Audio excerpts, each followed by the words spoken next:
right, we'll go. Why don't we pretend that we're just going to have a chat? We're going to say it at the same time. Okay, ready? Welcome to Zarnia for Games and Geekery. I'm Jon. I'm Adhil. And we are Born to Be Wild. We've done that already, Jon. Can you tell that I don't know how to play guitar? There's actually Is it a bouzouki? Maybe. Ukulele? No, ukulele would be down here. It'd be oh, I'm playing with my chest hair. Look at me. I'm a little... I don't know. You know that there was at one point a Cape Town ukulele shortage because all the hipsters took up ukulele at the same time and there weren't enough ukuleles in Cape Town to supply them all. This is a true fact, not made up. Really. What are we reviewing today, Adhil? Seven Wonders Architects. Seven Wonders... Architects. Okay, that's but that's not the same game as Seven Wonders. No.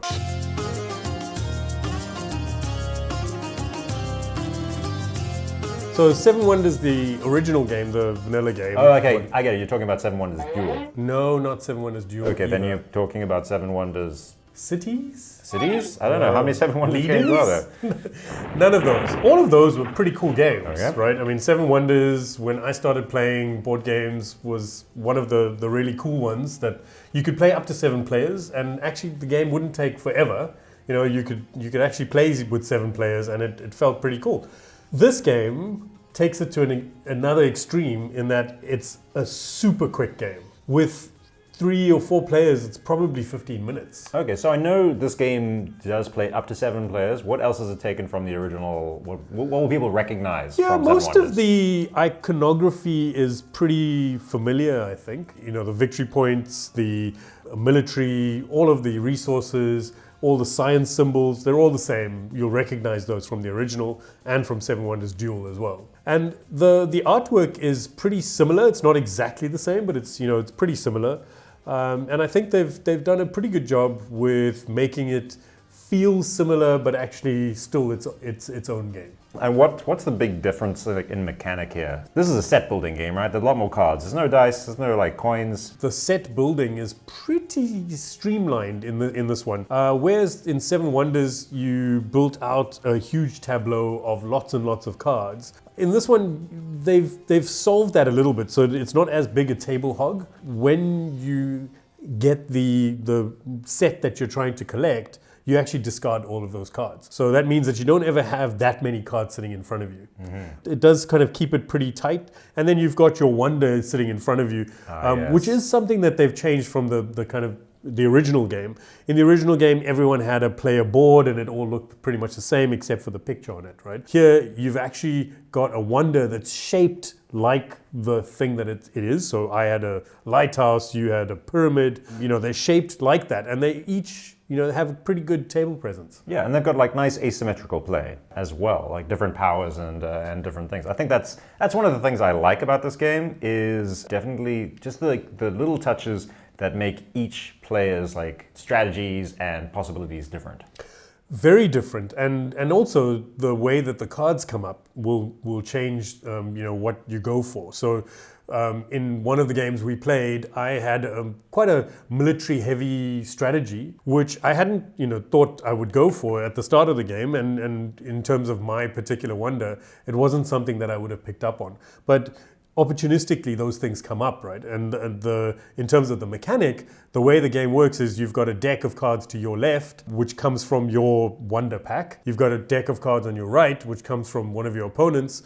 And then there's a stack of cards which are face down, which is kind of a mystery pick. Each turn, you just pick one of those 3 cards. It's as simple as that, and those go towards getting you multiples of the same resource or different resources, which is generally what you need to get to the next stage of building your wonder. It's really a limited number of choices you can make, and this is where I found that the game could get frustrating. Because if the cards that are face up that you can see aren't the ones you want, and if the random card that you draw doesn't hit what you want, you can really get stuck and feel a bit frustrated.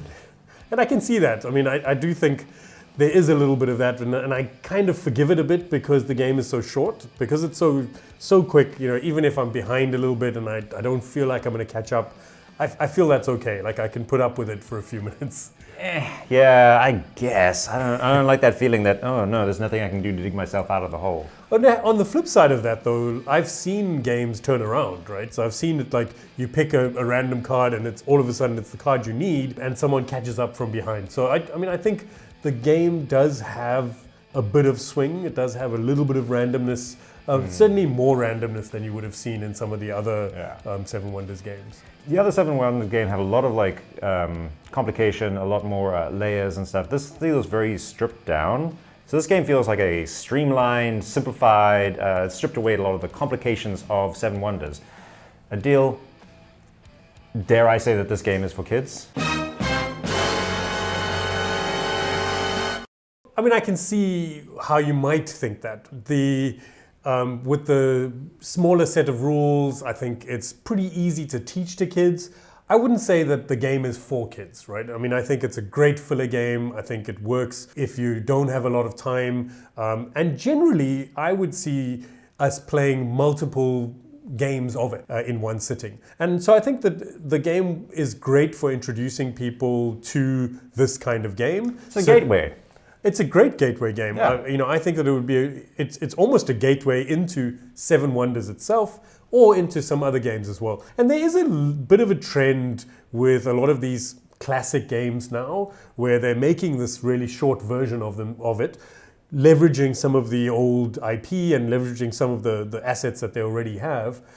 Games like Ticket to Ride have come in with a much shorter version. London and New York were both 15-minute versions of those games. I don't know that it's a watered down version necessarily, but I think I still find it quite compelling. Yeah, I would definitely call this a family-friendly game, and I think that also translates into the art. The art is one of the things I like most about it. The colors are super clean and appealing, and like the chunky illustrations on each of the cards, from the resources to the soldiers, everything feels like just like a little bit fun and chunky. I like 'em big. I like 'em chunky. Chunky. So is this your preferred version of Seven Wonders? Absolutely. I am a child at heart. No, I mean that makes it sound again like I'm saying it's for kids, and I'm not. I'm not saying it's for kids. I think this is like the great family game for families who love board games of all kinds. From like before you put the kids down to bed, you can play a couple of rounds of this, like teach them, so that one day when they're teenagers, they will be able to like give you a challenge when you like want to like crush them at Seven Wonders Duel or whatever it is you're gonna play. It achieves what the original Seven Wonders didn't in terms of being a game for a big crowd and being able to play something, even in a pub. Like I could see you carrying this game to a pub, the way that it's all set out, the packaging, the way that you can get started within a minute, just straight out of the box. For me, this is the ultimate party game version of Seven Wonders. And ultimately, you're just here to gather up victory points. And there are different ways to do that: by building your wonder, by winning battles, and am I missing something? Well, science. One of the kind of in-jokes with Seven Wonders is always go science. So that's one of the things that they've included in the game is a really interesting way of having the science be something that gives you a little bit of an edge over your opponents. And I think they've incorporated that pretty well. Yeah, with these science, the progress things, they actually give you like more strategic choices. So if you want to push that way, you can. Other of them just give you straight up, little more victory point bonuses. And of course, I'm forgetting the cat. How could you? The cat is just plain victory points for whoever has it at the end of the game. And there are a bunch of cards that will give you the cat, and you will take it away from whoever's got it at the time. Yeah, there are some cards that are straight up victory points, and some of them give you the cat, which is just a cute little mascot. It's quite fun being, saying, I'm now going to take the cat from you. And I think it allows a little bit of interaction in a game that is mostly solitaire. And like you said, Adhil, you can physically construct your wonder right there in front of you. And oh, look at this, I've got one piece left to go. Bada boom, bada bang. That's the game, folks. Well done, John. Oh, do you wonder how you lost? Your wonder's just like a lighthouse. Like, okay, cool. What are you, the lighthouse family? Mine is a pyramid. It stood for like thousands of years. Where's the big lighthouse of where is it? The Thebes? I don't even know what it is. It's Alexandria. like, boo, Alexandria. Heard of it? Piff. No. Anyway. So what are you wondering about when you play Seven Wonders? Tell us in the comments below. Help us by subscribing, sharing, and getting your friends to watch our content. I'm glad like one of the Seven Wonders isn't a bridge, because we did not do a good bridge from from there to there. There should be a bridge somewhere. The closest is like the Colossus of Rhodes, you know, like, and he's just like straddling, squatting over a harbor. What is that? What happens when What's under his kilt? What is under his kilt? Actually, there is like a thing, is that, you know, it's a defensive mechanism, and there's a hatch that people can drop down like boiling oil and stuff. So, wow. Yeah. So I don't know, like molten tar or something. So I don't think it is. You don't want to walk under. It's pretty unsavory to pass under the Colossus of Rhodes in an unfriendly mood. Yeah. Wow. Well, what things have you been wondering about? Tell us in the comments below, and we will be sure to respond. What is your favorite wonder?